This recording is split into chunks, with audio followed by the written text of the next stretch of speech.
Welcome to Grow With Me, a podcast and creative project from Garza Consulting. I'm Lisette Garza, an ICF certified coach and an organizational development consultant who works with thoughtful leaders, creatives, and change makers, especially those standing at a crossroads asking deeper questions about who they are, how they show up in the world, maybe even rethinking their sense of purpose. Each episode is a short coaching session between two people who are meeting for the first time and working together in the moment to explore a question or a challenge. Whether you're listening, learning, or imagining yourself in the guest seat, you are a part of this, and I'm glad you're here.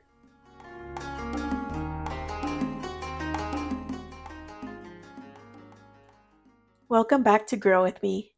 You're about to hear a conversation with Taylor, a financial educator and founder of F-Kit Money Club.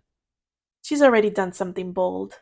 She left her job to build a business rooted in financial education and service to others. In today's session, Taylor discusses some of the barriers to putting her plan into motion.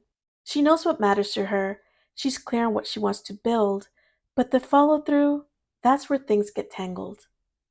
In this session, we explore what happens after you've said yes to your vision. Thank you for listening. Let's grow. So tell me, what would feel the most meaningful to walk away with by the end of our time together? Yeah, I feel like I've got so many answers to that question in my head, which is one of like the things that I struggle with is kind of like grasping on to one thing. Um, so I think for me, I really want to know how to put theory into practice. I'll always have conversations, whether they're just like theoretical conversations with friends or with professionals that I'm like, oh yeah, that makes perfect sense. I could do that. I can structure my week like this. I can structure my day like this, what have you. And then I just don't do, I always say I'm too aware of my free will. So I'll just be like, I don't feel like I don't do it. And I really want to break that. So that would be a really cool thing to walk away with. Yeah. And so I think what you're describing is an experience where you make a plan and you decide not to follow it consciously, Basically. Yeah. basically. Okay. Just making sure I am understanding. And at this point you want to figure out, you know, it, and this is me like sort of giving you some of my assumption here, but you know maybe how to do it, why you need to do it, but maybe you decide not to do it. Is that correct? Exactly. Like I say, okay, drink one or two of these a day. That's possible. It's so easy and I just don't do it. So I'm self-sabotaging and I don't really know why in a lot of aspects. Um, so you said knowing how to put theory into practice, and then just now you said you want to know why you self-sabotage. Yeah. So between these two, knowing how to put theory into practice and why you're self-sabotaging, which one would you like to discuss more? That's really interesting because I'd want to discuss the one that had a bigger impact. I don't want to dwell on, a why if it's not going to help propel me forward, but then I don't want to try all these practices if the why is what's going to propel me forward. So maybe the why. Okay. I don't know. Do you have any thoughts on it? Well, let's dig in and see what comes up. Okay. So the why. Why do you think it's important for you to know the why? I think if it was of any importance, it would be maybe just to understand myself a little bit better, figure out, I think another fear that I have with the me not being able to stick to things or what I was describing is that maybe it's not the right way for me. Like it sounds so logical and perfect and just do it, but maybe something in like my brain doesn't um jive with that. So maybe knowing why would be helpful so that I could find my way. And finding your way, why is that important? Well, I'm 34 and I've kind of lived my whole life with like average and mediocre are like two words that just kind of like always orbit around me, since I was little. So that's, I think, to like, but I've always felt, that I have this something that I want to give. Um, and this something that I could excel in. But it's really, really difficult just like going through life, like over 3 decades of life and just not, I don't know, having that. I just want to figure out like who I am, what I'm supposed to give. Yeah, so I guess it's just hard. It's like a hard weight to carry, not knowing. Yeah. Let me ask you a question. So, do you have any experience where you knew the path that you wanted to take and maybe were successful and in the fact that it's what you're supposed to be giving to the world? Yeah, so I have like, I guess I have like two answers to that question. Like two things came right to mind. So I have this like little t trauma. I don't even know what to actually call it, Okay. but like a very definitive point in my life. You know, those stories that you like keep coming back to. Right. This is one of them. So I remember I was like about to graduate high school. College was never really like, no one expected me to go. I didn't want to go. But I really wanted to be a massage therapist like my whole life. I was always like giving people massages and I loved it. Hmm. And I told my dad, like, oh, I decided what I want to do. I want to go to massage school. And he said he was too afraid, because honestly, he was just afraid because like my mother had done some massage work and like some men had like exposed themselves to her. And like, so I understand his fear, Hmm. but it was just like an automatic no. And I didn't really, I mean, I battled it a little bit, but I didn't say like, well, then I'm not taking your help and I'm going to do it myself. So that's like a big regret that I have. But to answer your question, it's a time that like I knew my path. Um, and then I guess the other answer is that I went through a lot of financial trouble in 2019. And then a couple of years later, after a bankruptcy, I started figuring out just personal finance. And so in the course of 2 years, I went from like paycheck to paycheck, trying to get back from this bankruptcy to a six-figure net worth just by like putting in these little tools, and I've helped friends and family do similar things. So that's one time where I have followed a path and stuck to it, I guess.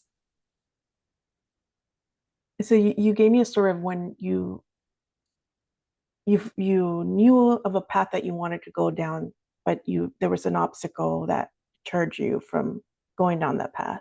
Yeah. And then the next story was about how sort of how you overcame that hardship with the financial troubles and were successful, and now you're even helping friends, giving them the tools that you used or you developed. Mm-hmm. So what what sort of help what helped you get to that point of when you decided to pick up the pieces from the bankruptcy and work on the financial component of your life? So if you were to think about what happened um, between bankruptcy and financial success, what do you think got you there? I think I had maybe a little like taste of self-sufficiency at one point. I moved because that was like around COVID era was the bankruptcy. And then me and my partner moved to um we were supposed to be in North Carolina for like a couple months, but then we ended up there for COVID. And then but the plan was always to come to Atlanta. So then when we came to Atlanta, it was kind of like, I didn't have a job. He didn't have a job. We were just trying to like figure stuff out. So I got into this thing called like being a brand ambassador. And that's when you basically, it's just like a bunch of gig work and a bunch of hustle work and everything. So I started like really, pounding the pavement, hitting it hard. And in that, I paid attention. I thank God, but I paid attention to like the taxes that I'd have to pay, because it was all 1099 work. And then I started like, I made like a little mini course for that and like want to help. I think that like, I really want to just share like what works for me with other people. So yeah, I think, sorry, I'm kind of rambling, but to answer your question, I think getting a taste of like, okay, that's success. Like I'm learning something and I'm applying it and I have my head above water, and then wanting to facilitate that to other people. That was kind of like the first step in the financial journey. Okay. So what got you to, paycheck to paycheck to the six-figure net worth is the taste that you had, and you said earlier of being self-sufficient and of success, right? Yeah. Yeah, I think so. You realizing that you like to help people, is that something that you you just became aware of at the time, or had you always known? I've always known. Yeah, I've always known. I think like if I'm being super honest with myself, like yeah, part of it's like this like part in me that was instilled from childhood and it's really pure and beautiful and whatever, but then there's this other part of me that's like I want the attention or I want the love or so like there are these two. And I don't know if that even matters. But just a kind of another layer. I'm sure that's yeah. So it's interesting because you said that like the taste of being self-sufficient Mm-hmm. helped you in that period, but in your goal you talk about how you have a plan or you develop a theory intellectually, maybe understand what you need to do, what you want to do, but then you don't, and that's where the self-sabotage comes in, right? Yeah. And so this part of you that maybe thrives in being self-sufficient, where do you think that part is in those moments? In the moments that I'm not following, Mhm. that's a great question. I think it might be lost in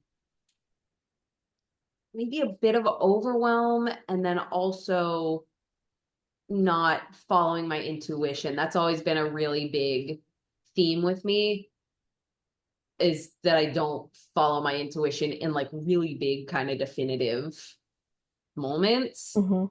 Um yeah, so maybe it's like it's either fighting you should be doing this and you're not following your intuition, or you shouldn't be doing this and my intuition is trying to help. So I don't know, Yeah. but it's definitely lost. Where was your intuition when you were making those big decisions after bankruptcy?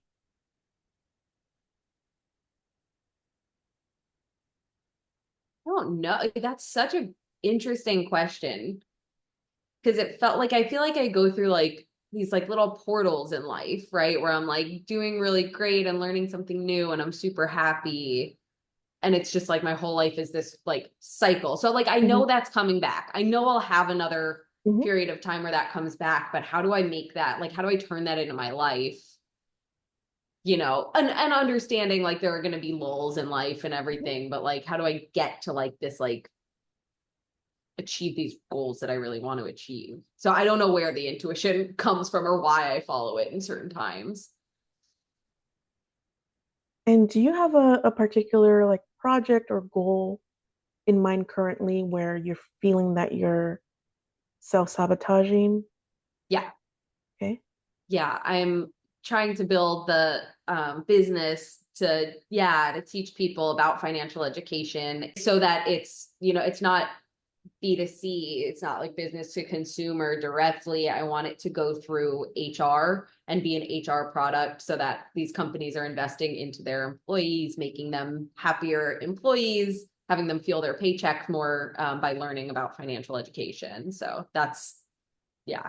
And I quit my job to do it a couple months ago. And yeah, it's just been kind of like, I'm trying to do like one little thing a day at least, but it's just like not enough. I'm not doing enough. You had said before that sometimes you just don't follow or listen to your intuition. Mhm. Is your intuition saying anything about this project, about where you are? It's saying to be collaborative. Okay. Yeah, I definitely, I, one thing I'm proud of, I hope I stay proud of it, is that I've realized my shortcomings, not in a bad way at all. I'm Mm-hmm. starting to really learn like where I thrive. People do like the archetypes, and I relate most to the visionary. So I'll have a good idea. And but I need people to help me build it. I need people to keep me focused. I could be the face of something, but all the work behind it, I need a lot of help with. Okay. So your intuition is telling you to be collaborative. Yeah. So um how are you like reacting to that intuition or responding to it? I've done a couple things. I've reached out to a couple people like that I know could help me. I looked on Craigslist and actually found somebody who seems pretty cool to help me. And then I signed up for um like a meetup Mhm. thing. Yeah. So I just feels like all of these like orbiting little pieces, and I don't know if I'm gonna like follow through with it. What are you worried about right now if you don't follow through? That I'll end up back at a W-2 job that I hate. Yeah, and just see my parents maybe. I mean, they're getting up there. Maybe I see them, I don't know, 12 more times in my life. Like that would be a nightmare. So you're worried there's a lot at stake, it sounds like, Yeah, to get this off the ground. I think Um, so. and you've talked about how your intuition is telling you to be collaborative. And so you've taken some steps to connect with other people, to network, to maybe find those partners. But then you're worried that, and I forgot the word you used here, but you're worried that it's not going to happen or you're not going to follow through, and that you'll end up back to square one with a W-2 job. Yeah. Okay. And how important is this collaboration piece? What is your intuition telling you? I think it's very important because Okay. I'm not a great learner. So like people have been like, "Oh, just watch YouTube and do everything yourself." And Hmm. I don't learn that well. So I'd love Hmm. for other people to be involved. And what if you're not, so you're not a great learner of what? Because I imagine that in some ways you learn well, some That's true. things in particular. So is there an area where you don't feel like can take in the learning? I think like when things are like tactile, I learn pretty well. Um, yeah, just I've got a really poor or untrained memory. So very hard for me to like recall things. Yeah. So you're looking for someone who is, so you said you're not a great learner. When I asked, what type of help or what can these collaborators do? And so you talked about how you're in this, these are your words, like you're not really great at memory. But so in addition to memory, are there other things that these collaborators could Yeah. help you with? Yeah, definitely. I mean, I the back end Hmm. stuff, or like the best. I don't really have a lot of business knowledge, a little bit just from life experience, but using AI, um, to make, because I want the product to be really collaborative and really like really hold people's attention. It's such a, heavy topic that I want it to just be like enjoyable. Mhm. So how to bring that to life. And then just like somebody to keep me on track and say like, this is, we've taught you already how to set up, to make YouTube videos. This is what you need to do. And I guess just someone like invested in it with me, Mhm. not someone who I'm, is just being helpful. Oh, so someone with you, Yeah, that would be great. like a partner, a business partner. That would be awesome. Yeah, I had my best friend who she's stellar with finances, but she was helping me for a while. She actually, because she did, it's called, some people call it FIRE. It's like financial Hmm. independence, retire early. But so she did that. She retired at 35, like never made a ton of money, she barely cracked six figures in her career and whatever. But she was helping me for a while. And she's still an amazing support, but she decided like what she wants to do with her retirement isn't this. So that was kind of like, oh, okay, big pivot. But a good thing ultimately. So collaborators, maybe a business partner, but for sure someone who is um, invested. And then you talked about someone who could keep you on track. Yeah. Um, and then you described it as if like this person would teach you how to do YouTube videos um, to the point that you're able to do them yourself. Yeah, or maybe that's somebody else, Right. maybe that's not the business partner. I want a lot of pieces to it. And Mhm. I guess I'm starting to like find some people, but just I guess with like no knowledge. I'm very impatient by nature. So I think like I can't see how it's all going to come together. Right. But that's difficult. You can't see how it's going to come together. So, you've described these like pieces orbiting, and you talked about how maybe sometimes you feel some overwhelm um, with when you're at these junctures. Yeah. Um, and then just now you said you feel like you don't have the knowledge, on how it would come together. But let me ask you a question. So, when it comes to this project, and does it have a name, by the way? Yeah, it's called Okay. F Kit Money Club. So Um, it kind of looks like FKID. F and then an asterisk and then Okay. KIT. So it looks Oh, kind of, got it. yeah, it looks rude, Oh, but it stands I for love it. financial kit. It's a Oh my little gosh, cheeky. that's great. Love it. Um,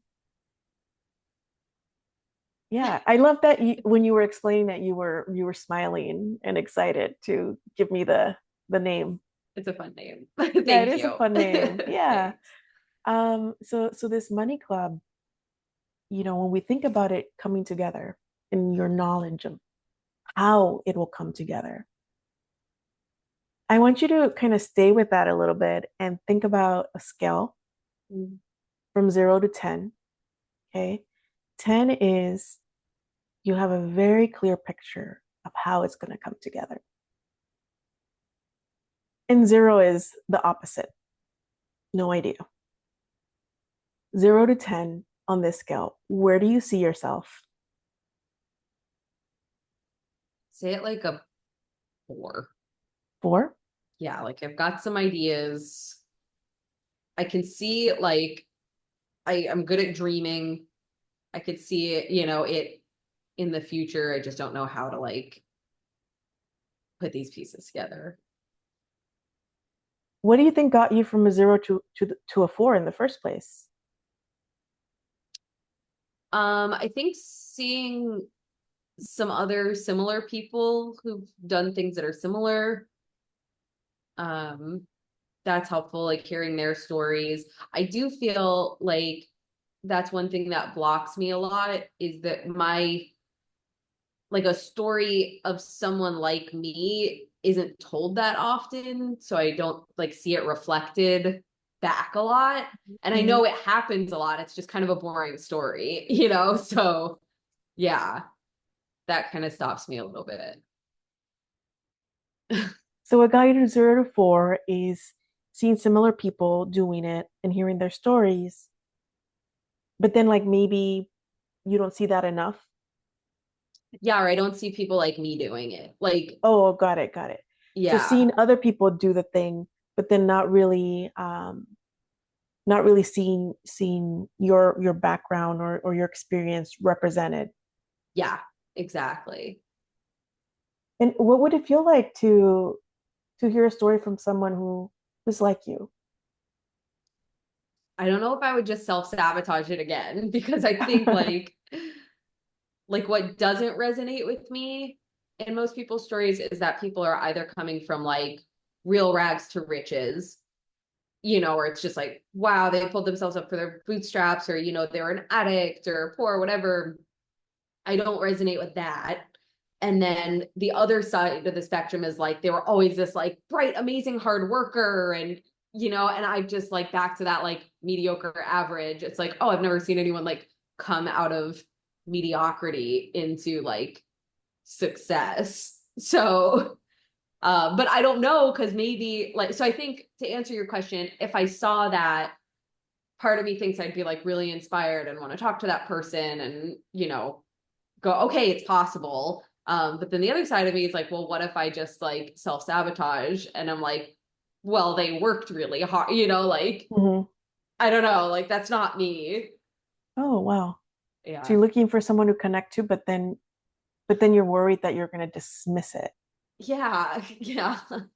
I overanalyze so much and it really kicks my ass. Sorry.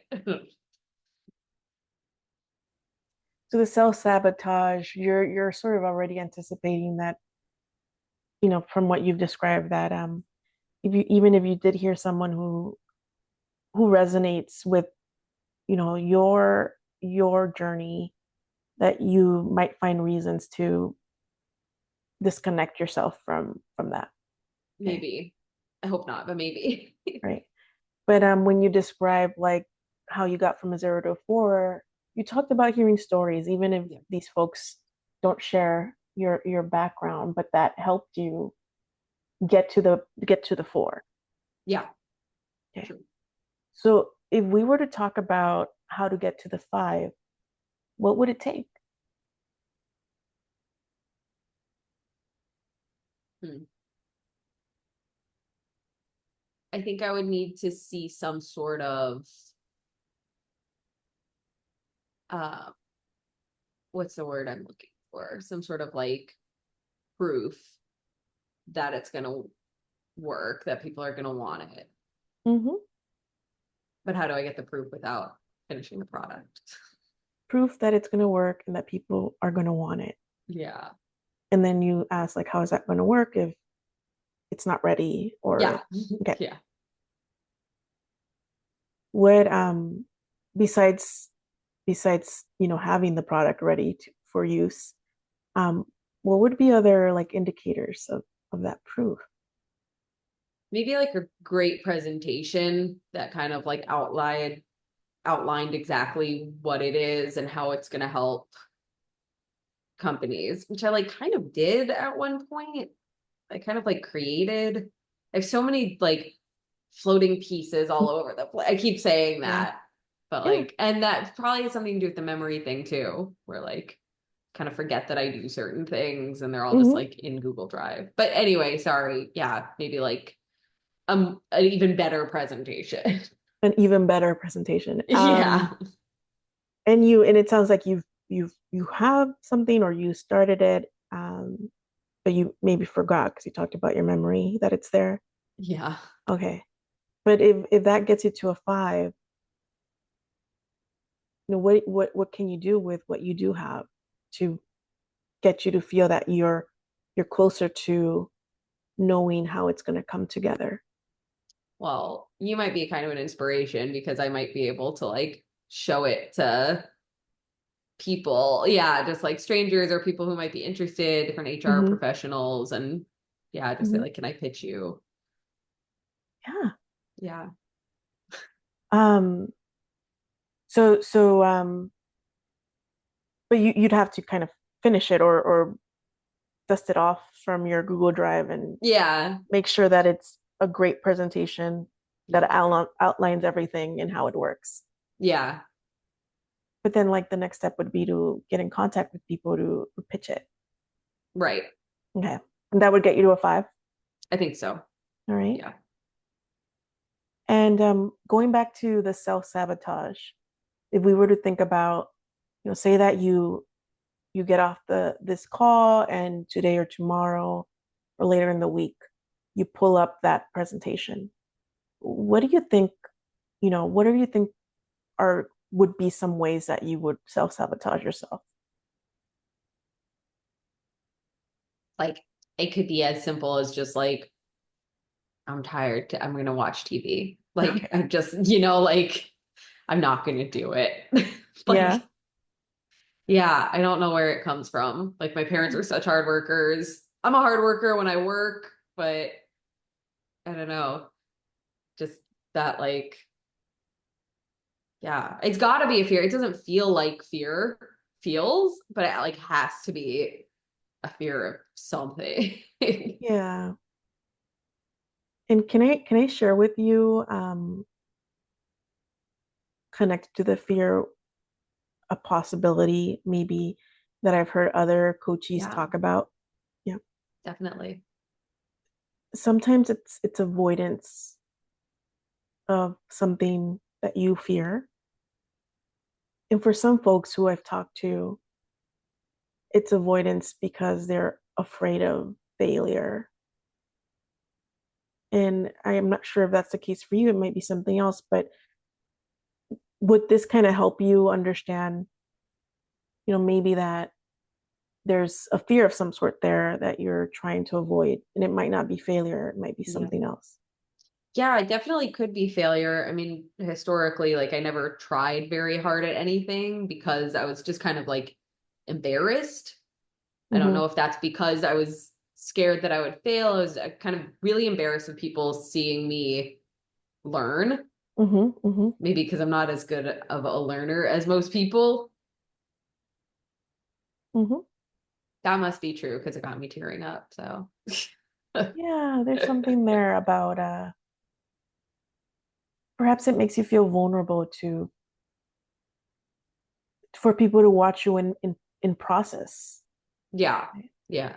I'm like much younger than my sisters. Mm-hmm. Um, so I think like that, and my family's amazing, but I think that like family unit Mm-hmm. from being a little kid and being like, oh, everybody gets the joke except for me. So Mm-hmm. I would just laugh, Uh-huh. Uh-huh. and like would never question and like, oh yeah, I've seen that movie. Of course I've seen that Uh-huh. movie, Uh-huh. So like maybe kind of feeling by no fault of theirs, just by circumstance, like not in on the jokes, not in on Right. the family.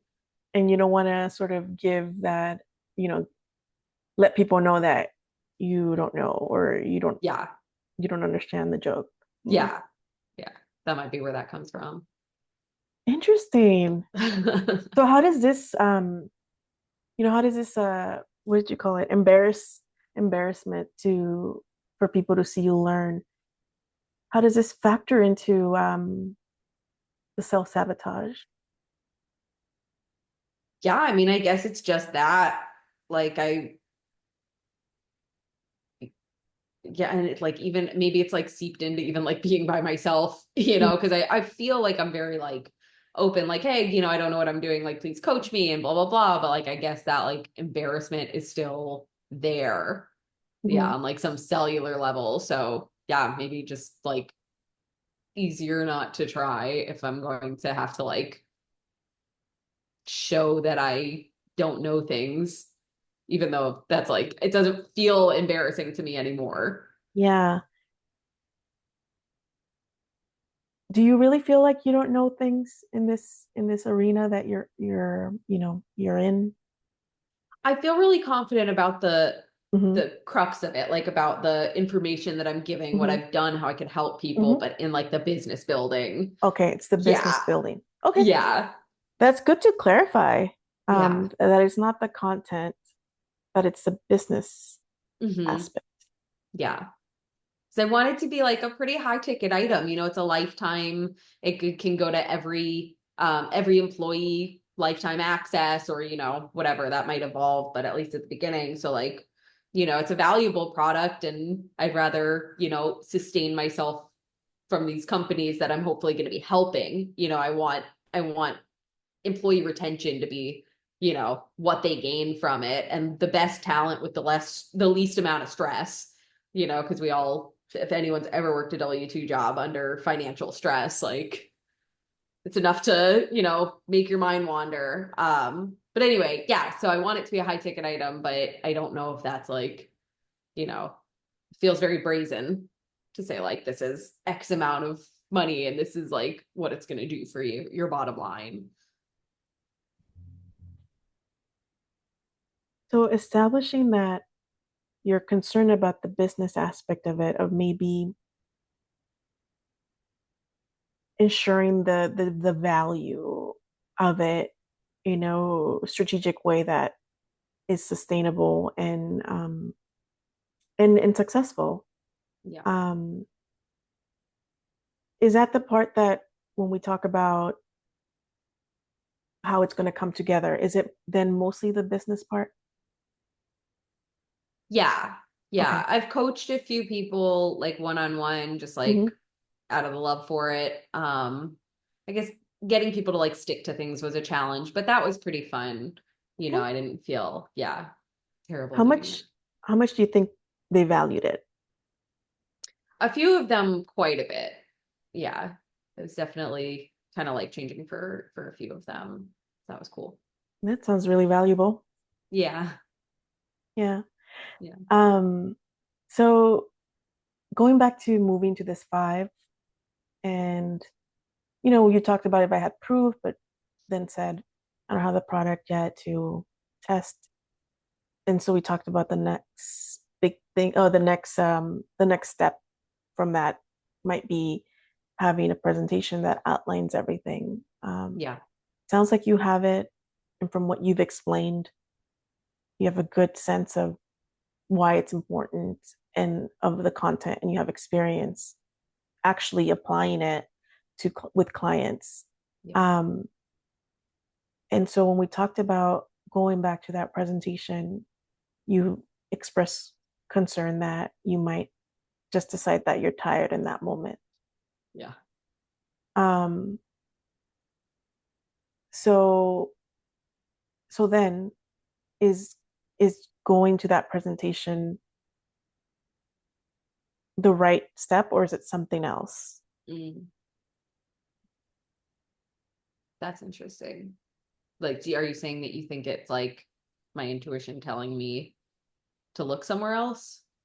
Oh, not necessarily. I'm just saying, like, if you were to pull up that presentation and decide I'm tired, then is it something that doesn't feel that it's um, the right step, or it's engaging enough to keep you in front of it? Right. Right. Yeah, probably. I guess probably not.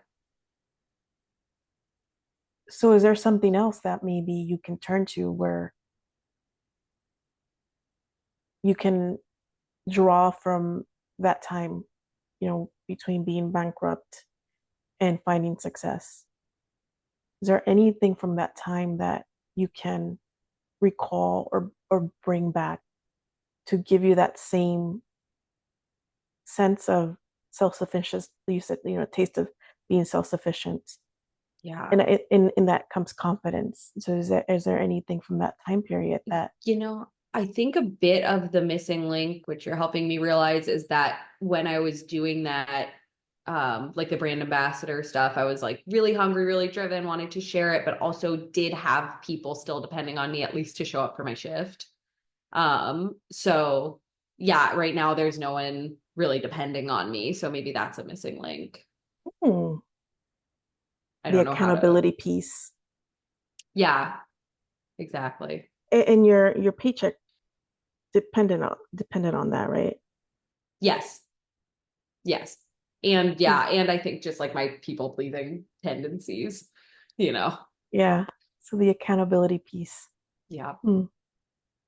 So you had a structure there, you Yeah. You were working with maybe a team or you had a manager, um, and Yeah. maybe clear expectations. Yeah, definitely.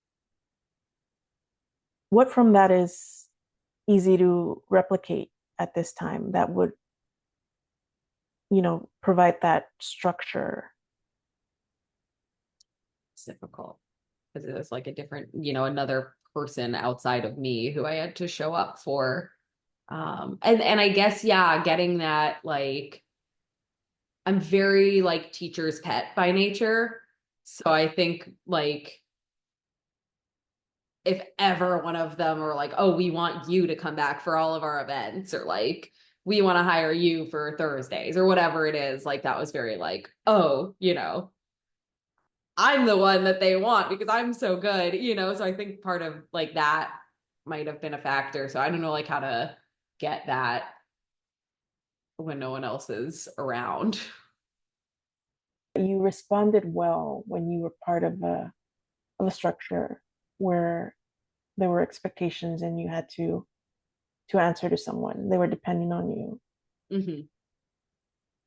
And then you responded well to people needing you. Yeah. Hmm. Is there anything bubbling up about how these two things can be leveraged in your project or where you are right now with it?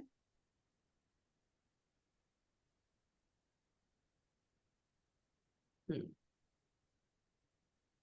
I mean, I kind of just going back to that like collaboration, like having things on the calendar, like, okay, I'm meeting with this person. I have to show up for this person to this. Um, that I think I could leverage. But you talked about how sometimes that's overwhelming. So, and how that might lead to the self-sabotage. So is there something you can do to ensure that, you find that collaboration, but you also don't overwhelm yourself to the point where, you decide not to follow it? I don't think the collaboration is the overwhelming Okay. part. Like for me, I Okay. think that's like, yeah, I mean, it's kind of an ugly, part of me or whatever, or that I can reshape into something positive is yeah, like needing that validation Hmm. or Hmm. yeah, utilizing that validation. Yeah, so showing up for somebody else would be helpful in that sense. I wanted to do a little check here just to kind of regroup and see, you know, what we can do with in the next few minutes. Yeah. So when we started that conversation, you talked about wanting to understand why you self-sabotage. And then you also, before that, you talked about uh, knowing how to put theory into practice. So Hmm. understanding that maybe you have all the knowledge, you might have a plan, but you tend to self-sabotage and not follow through. And you sort of described that earlier with that presentation of deciding or saying that you're tired and not doing it. So in terms of our conversation, how it's unfolded, um, do you feel like you have like some semblance of an answer as to the why you self-sabotage?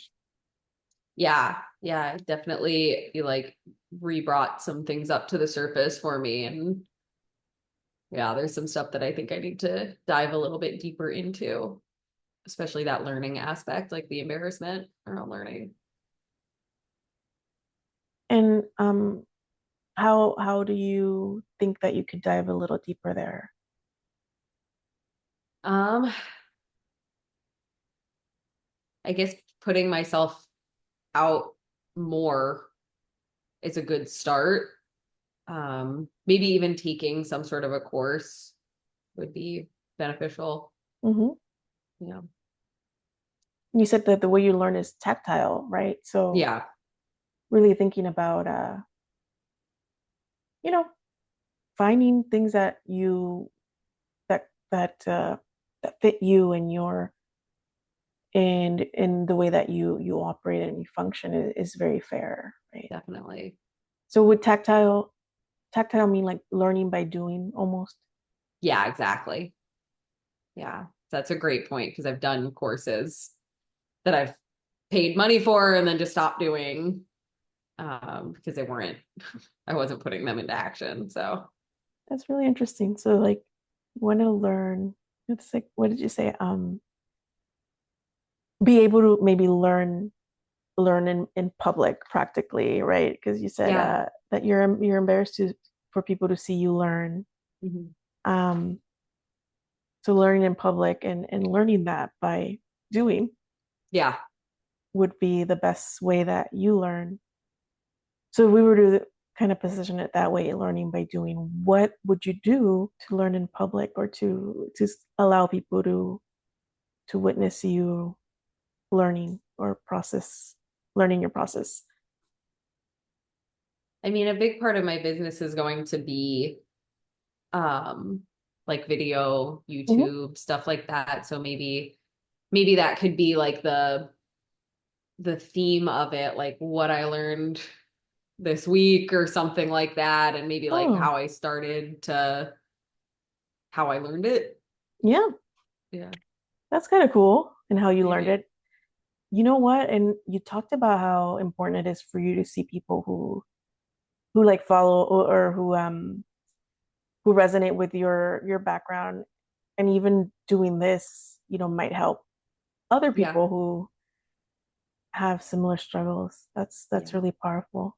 And so when you say like I maybe talk about what I learned this week, what format would that take? You talked about, learning YouTube. Would that also be a YouTube video, a blog, a podcast? Yeah. I mean, it could be all of the above. I know that's like all stuff that I'm gonna have to incorporate. Yeah. Or maybe podcasting, yeah, or YouTube, like having experts on and learning directly from them would be cool. So like people are like watching me learn. Yeah.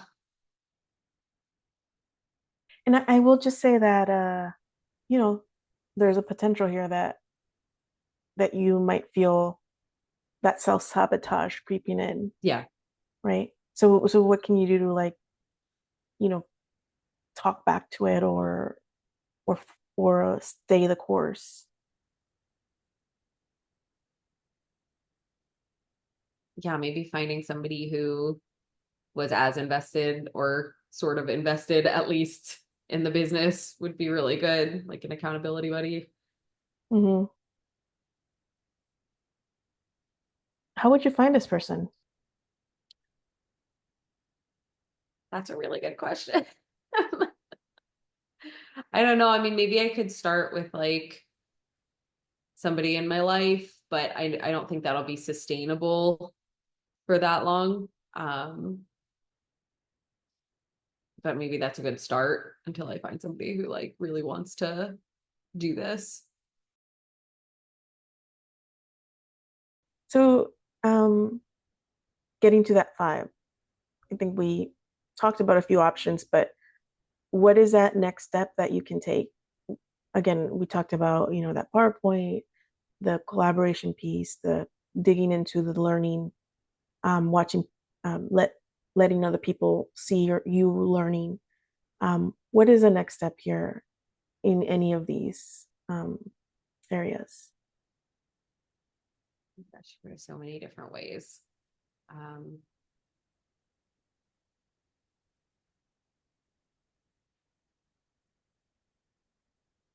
because like I just don't want to say like maybe I just shoot my first YouTube video because I've said that so many times, So like, Yeah.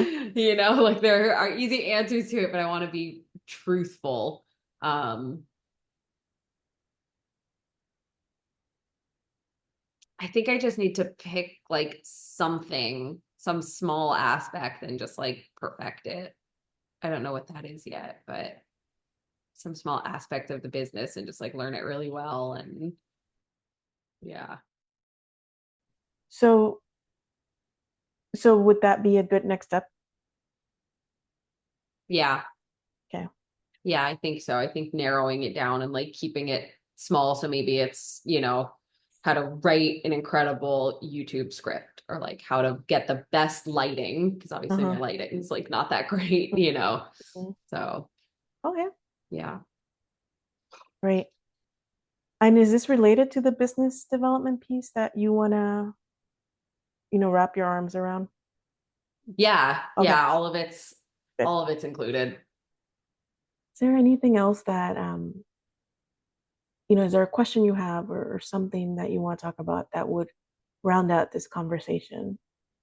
You've just given me so much to think about. You really have. Like, yeah, like I mean, like I said, I like overanalyze and analyze and analyze, and like, but I think you really just helped me like hone in on that block, you know, that like, oh, okay, like this is where it comes from, and you know, the embarrassment from learning, like this is where it comes from, and this is like what I need to focus on in order to get to any sort of success. Like I think that, I know this isn't a question, but just I think that's like, Oh, it's good. yeah, I'm glad that you brought up the why, because I Right. didn't think that it was as important as it is, but I think it's like super important. Mm-hmm. Mm-hmm. Yeah. And I think there is a connection there about, like learning in front of people and then your style to learn by doing. Yeah, There's something there, right? Because like that's the best way you learn, but then you don't want people to watch you. right. There's something there to really like kind of journal about, think about, again, honoring that that's the way that you work best. Yeah, definitely.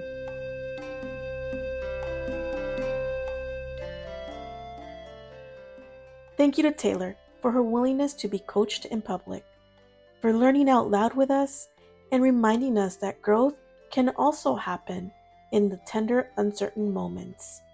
And wherever you all, our listeners, are on your path, keep going, keep learning, keep showing up. Until next time, keep growing.